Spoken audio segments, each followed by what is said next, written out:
Alright mga kapalangga, welcome back to my channel, Leomar TV. For this video po mga kapalangga, magluluto tayo ng gulay. Yes, gulay po. Kasi the whole week tayo na puro karne. Pero sasahugan din natin ng karne. O diba? Ganun pa rin yun. So magugulay tayo ng sitaw, kalabasa. Simpleng ano lang mga kapalangga. Hindi talaga ako totally expert pagdating sa lutuan. But I try my best na hindi naman tayo maano. Ayan. Yung ginawa ko una, pinakuluan ko yung karne. Kulo lang. Para matanggalan yung kanyang langsa. Pinakuluan lang yan. O, diba? Sana all may pakulo. So, habang nagpapakulo ako mga kapalangga ng karne, ay inaano ko lang muna. Ako yung nag-i-slice ng mga gulay. So, hindi ko lang alam kung may mga kamatis kami dyan. So, pagpasensyahan, hindi ako pwede talaga lumabas ng matagal kasi ang dami ko pang tatapusin ng mga exams. Gagawa pa ako ng PowerPoint para sa... So, bukas baka wala kaming dito. Meron kami kasing program bukas. Supposed to be nung pa sana yun, Friday. Since grabe ang ulanan talaga. So, dineclare na holiday. Hindi declare na wala kami pasok nung Thursday, Wednesday and Thursday. So, yung dapat na gagawa kami ng ano tawag dito? Ng program, coloring contest. Nung Thursday, hindi na uso. Gawa nung malakas na habagat. Ayan na. Exam time. Gagawa na rin ako ng exam. Kahapon may natapos na ako. Dami pala. 8 subjects. So, di ba? Gaano kapagod yun sa utak. Masaya naman. Yan na. While pinapakuluan ko yan, ako ay nagagayat ng gulay. Nasabi ko na yan paulit-ulit, no? Alright. Mag-start na tayo sa pagsusuti. So, napakuluan ko na yung karne kanina na pangsahog ko. Then, tinanggal ko sa water. So, magsusuti tayo ng bawang, sibuyas, at kamatis. Wait lang natin na kumulo yung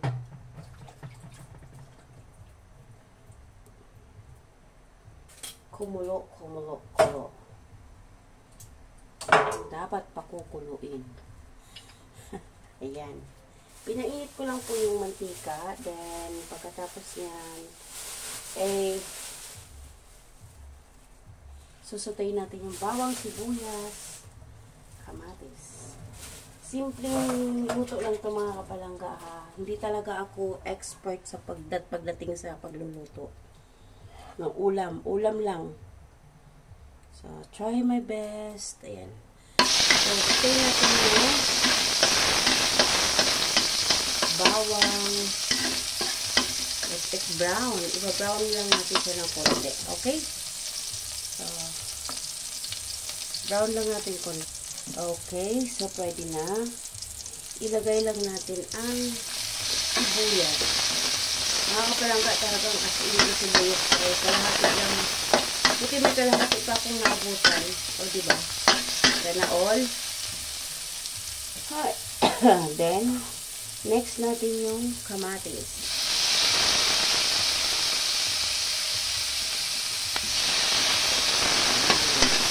Ituloy natin yung kamatis mga kapalangga ha. Let na maluto lang siya. Okay.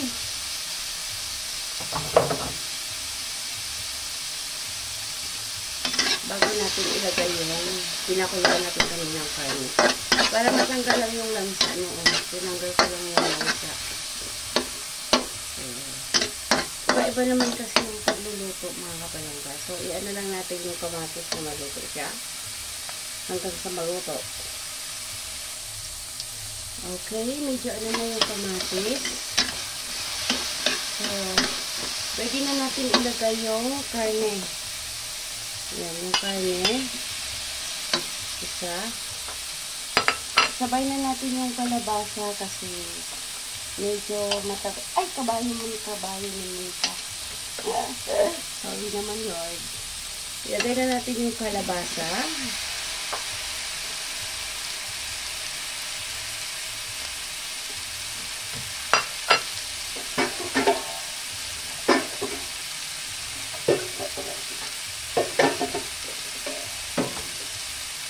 Kasi yung kalabasa is matagal maluto. Ayoko rin yung siyang overcook, pero ilahin ko lang siya sa top. Okay? Ayan na. Nakakapalangga, medyo masipit talaga yung aming space kasi nagplano dito na hindi pa matupad. Bibilin ko dapat dito sa space sa lugar na to, kaya antay-antay lang kasi saan ba't na yung dream come true na sinasabi. May dream kasi ako dito mga kalangga sa yan. Yan na.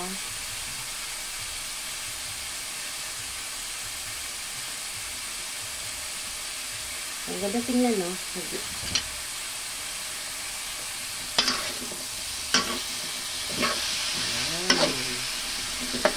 Antay lang natin siya na medyo maluto ng konti. Medyo half. Saka natin ilagay yung sitaw. So, ayan mga kapalangga. Naglagay lang ako ng kaunting seasoning. Ayan. Niluto rin siya sa mantika. Sariling mantika na galing sa rice. So, ayan. Pwede na natin ilagay yung sitaw.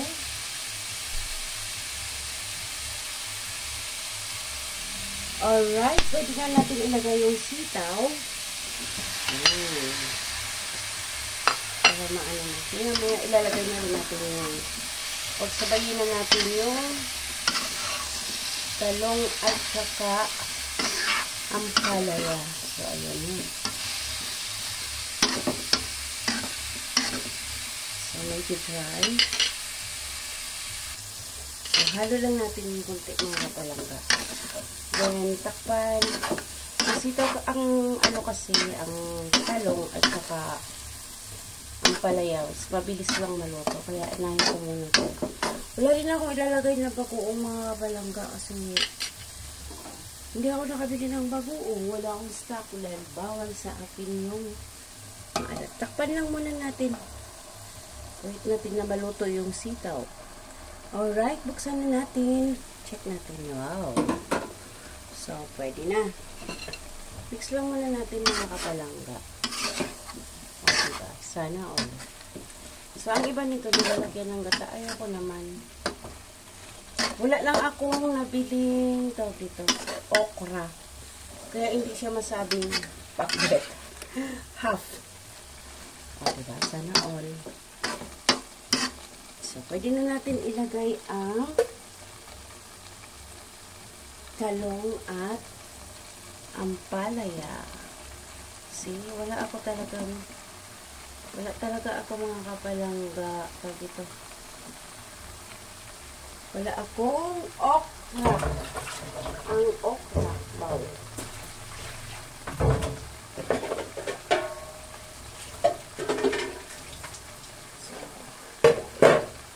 After nito mga kapalangga, itry kong maligo muna ako tapos gagawa na ulit. Tuloy ko yung ginawa ko kahapon, hindi pa tapos. Kulang pa ako ng 3 exams. So, mix lang natin mga kapalangga. Halo lang po ng time. Tingnan natin siyang i-overcook. Maglagay lang tayo ng kunting salt. So, yung salt namin ngayon is rock salt. Pero iodized po yan. Kunti lang. Para May ano lang. So, hindi na ako naglagay ng MSG. Kasi may seasoning na ako nilagay kanina. Then, yan. Nila natin yung napuno lang yung asin. So, yan. Okay. Takpan na natin ulit. Takpan ulit. Wait nating maluto ang ampalaya at saka talong. Alright, check natin. Ayun. So, nagkaroon din ng tubig. See? Malapit na yan maluto. Since gusto ko sa ampalaya at saka sa lalo na sa ampalaya is half cook lang. Ayan.